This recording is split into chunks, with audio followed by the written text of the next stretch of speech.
कई मिलियन लोगों को संक्रमित कर शरीर पर क्या असर डालेगी। अगर आपको भी यह हो जाए तो आपको क्या करना चाहिए और आपके इससे बचने के कितने आसार हैं। कोरोना वायरस जंगली जानवरों से शुरू हुआ।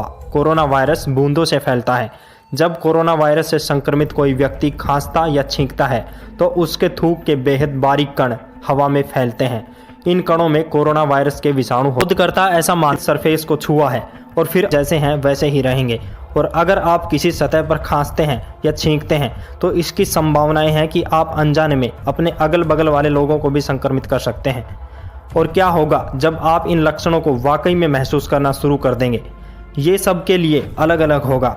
आपका शरीर इस वायरस से लड़ने की कोशिश करेगा और उसका आपको कहीं बाहर नहीं निकलना चाहिए और बाकी लोगों से दूर रहना चाहिए। हम आशा करते हैं कि आपके पास खाने का पर्याप्त सामान मौजूद है। समय जब है कि आपको उल्टियाँ भी शुरू हो जाएं। इन सब के साथ आप बहुत कमज़ोर और थका हुआ रखा जाएगा ताकि आप किसी और को संक्रमित ना कर दें।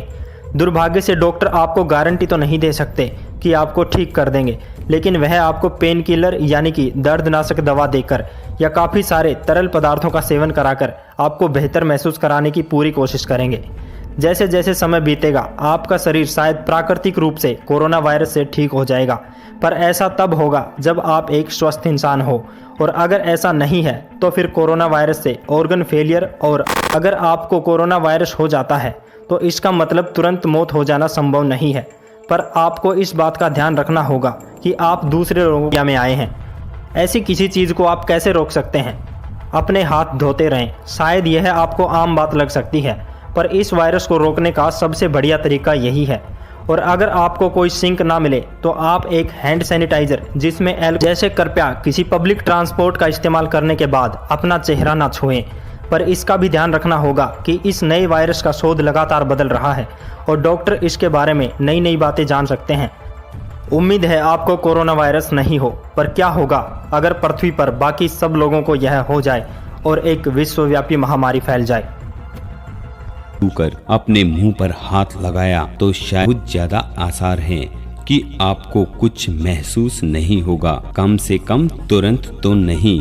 इसके लक्षण आपको महसूस हों इसमें 2 दिन से लेकर 2 हफ्ते तक लग सकते हैं। इसका मतलब आप सामान्य रूप से जैसे रहते हैं अगल बगल वालों को संक्रमित कर रहे हैं। और क्या होगा जब आप इन लक्षणों को वाकई महसूस करना शुरू कर देंगे। ये सबके लिए अलग अलग होगा। आपका शरीर इस वायरस से लड़ने की कोशिश करेगा और उससे आपके शरीर का तापमान बढ़ेगा। इसका मतलब आपको बुखार है जिससे आपको कपकपाहट होगी और पसीना आएगा। ये लक्षण कुछ दिनों तक रह सकते हैं। इस समय आपको कहीं बाहर नहीं निकलना चाहिए, पर बाकी लोगों से दूर भी रहना चाहिए। हम आशा करते हैं कि इस समय आपको निमोनिया हो सकता है।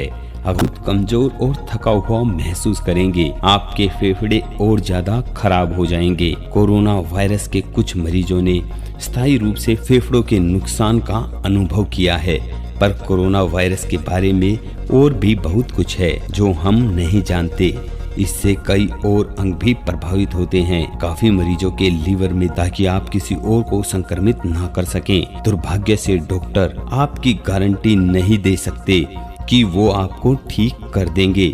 कोरोना वायरस के लिए कोई वैक्सीन या टीका अगले साल से पहले उपलब्ध नहीं होगा, इसलिए वो आपको पेन किलर से यानी दर्दनाशक दवाइयों और काफी सारे तरल पदार्थ देकर आपको बेहतर महसूस कराने की पूरी कोशिश करेंगे। जैसे जैसे समय बीतेगा आपका शरीर परेशान हो। अगर ऐसा नहीं है तो कोरोना वायरस से ऑर्गन फेलियर का भी खतरा हो सकता है, जिससे आपकी मौत भी हो सकती है। ऐसा देखा गया है कि जिन मरीजों को कैंसर और डायबिटीज जैसी बड़ी बीमारियां हैं, उनके कोरोना वायरस से मरने पर बाकी सबको ये हो जाए और एक विश्व में महामारी फैल जाए। पर इतना तो पक्का है कि कोरोना वायरस दुनिया का अंत नहीं है, पर फिर भी आपको इस वायरस से सावधान रहना है, क्योंकि इसके द्वारा आने वाली मौतें काफी भयानक हैं। आप एक बात को जानिए, अगर आपकी सांस रुक जाए, आप सांस ना ले पाए और उसके बाद आपका दम निकले तो वो कितना डरावना और दर्दनाक हो सकता है, इसकी अगर आप कल्पना करेंगे तो भी आपकी रूह कांप जाएगी। धन्यवाद। मैं फिर से इसी प्रकार के और भी वीडियोस आप लोगों के सामने लेकर आता रहूंगा। जो वीडियो में दिखाई दे रहा है, इस शख्स का नाम है सैयद जमील। ये शख्स नासिक का रहने वाला है। सैयद जमील को मालेगांव में रमजानपुर थाने की पुलिस ने देर रात गिरफ्तार किया। उसे मालेगांव की एक स्थानीय अदालत द्वारा 7 अप्रैल तक पुलिस के सामने आ रही है, जिसमें किस तरीके से उसकी पिटाई हुई। यानी कि ये जो मालेगांव पुलिस ने वीडियोस बनाने वाले मामले में अब्दुल कुरैशी, सैयद हुसैन अली, शुफियान मुख्तार को गिरफ्तार कर लिया है। सभी मालेगांव हमारे पास आए, हम इसके शुक्रगुजार हैं और हम अपने लोगों से सिर्फ इतना कहना चाहते हैं कि जिंदगी भर रही तो इंशाअल्लाह आइंदा ऐसी गलती नहीं होगी। कौन नहीं होगी? और अपने कलेक्टर साहब से कहते हैं सरवट का नाम बदनामी में अब इंशाअल्लाह कभी नहीं आएगा। जो इस देश का नागरिक है, बस वो इस देश का नागरिक है। एक ये तो उनके लिए है जिनको लगता है कि साहब हम बाहरी देश में रह रहे हैं, हमको वापस इस भारत में आना चाहिए, हमारे पुरखे यहाँ पे रह रहे थे तो हम जरा भारत की नागरिकता ग्रहण कर लें। उनके लिए हमें जाने नहीं कहीं, और हम कहाँ जाएंगे? कहीं नहीं। तो इसलिए आप इस देश के नागरिक हैं।